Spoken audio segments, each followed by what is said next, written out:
David Lundgren, teaching Music Grande. And we went on a mission trip this spring break, the end of March. And we went to Belize. Every time we go to plan a mission trip, it's kind of a little bit scary to think of going to another country with a bunch of high school students. And we were able to find, just because of security risks and the state of our world right now, it can be difficult to find a good place.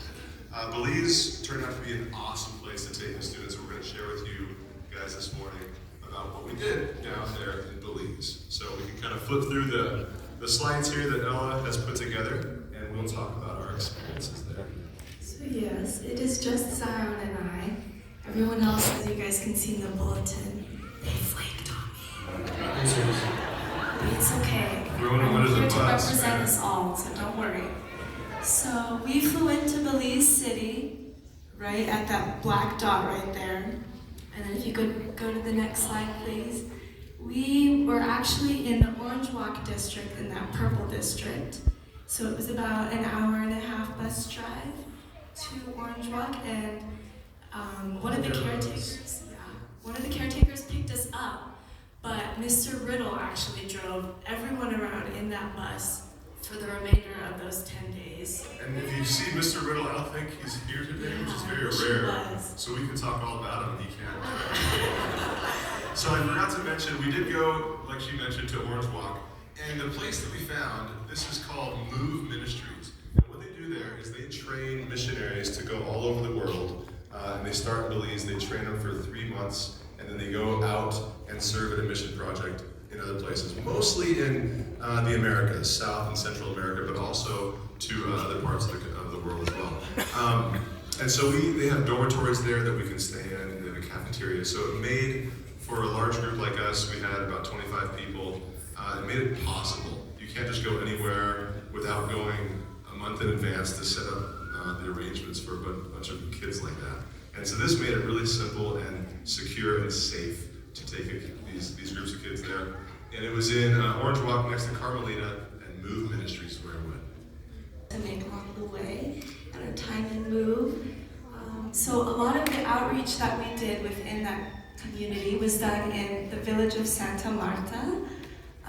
We did a lot of work with the kids. We played with them on Sundays, and we did some outreach in the school. We painted their cafeteria building and one of their grade buildings. And we just had so much fun playing with all of the kids and having fun with them. And yeah, next slide. We sang songs with them at the church. This Line was what we're seeing right here. They honestly didn't know a lot of like the songs that we were raised up with. We had to teach them a lot of the songs, and they ended up teaching us a really fun and fast song that they were raised with. They repeat every verse 20 times at the end of that song. Yep. Next slide.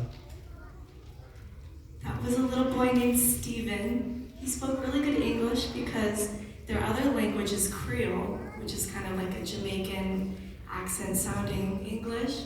He was the sweetest little boy. He just loved grilling me about what I like to do in my spare time and who my friends are and who my family is.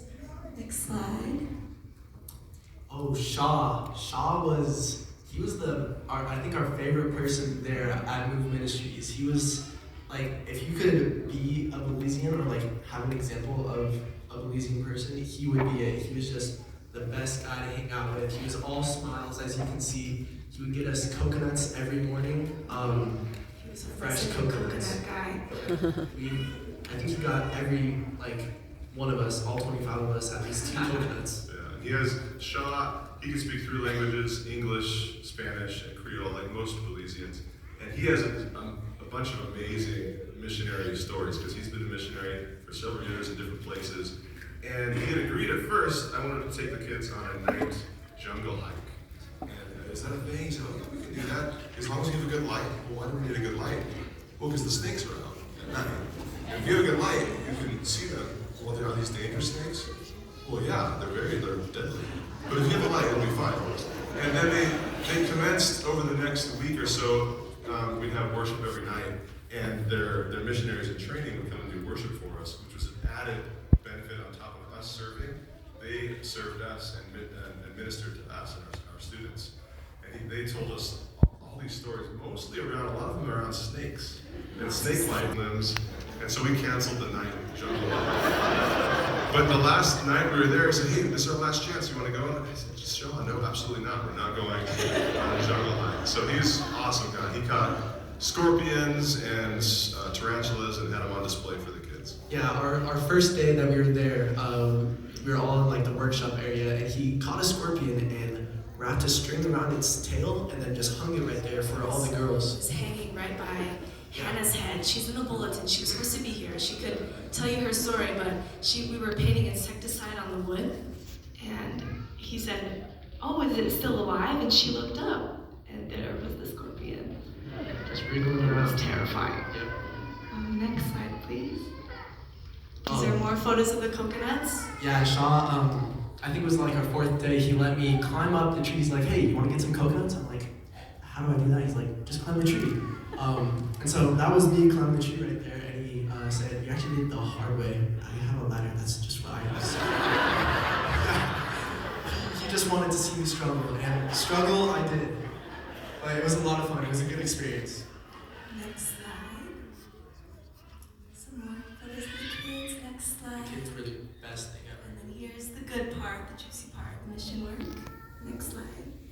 So this Sunday we played with the kids was the day that Mr. Riddle saw that church, and he decided that we were going to paint the church for them, because as you can see, it needed some work. Yeah, this was spare of the moment. Hey, half of you guys go sing, and we'll start painting, and so we did. It was not on the itinerary. We weren't planning on painting it. Riddle just wanted to get to it. Next slide. There was the church that we went to on Saturday. It was very beautiful. The preachers, the members were very passionate. Very, very passionate. He was, I think he might have blown the speakers that day, the speaker. Yes. He was very, very passionate about his speak. Next slide. Sarah can tell you about this. Yeah, so one of our projects was building a roof for a couple. They had the foundation with all the cinder blocks already built, but they just needed a roof. And Move Ministries, they had a machine that they would bend all the metal up there, all the trusses up there, and would let us. And they said, all right, you get to screw all the bolts in, and that's me. Majority of it. So what was your most meaningful experience, real quick?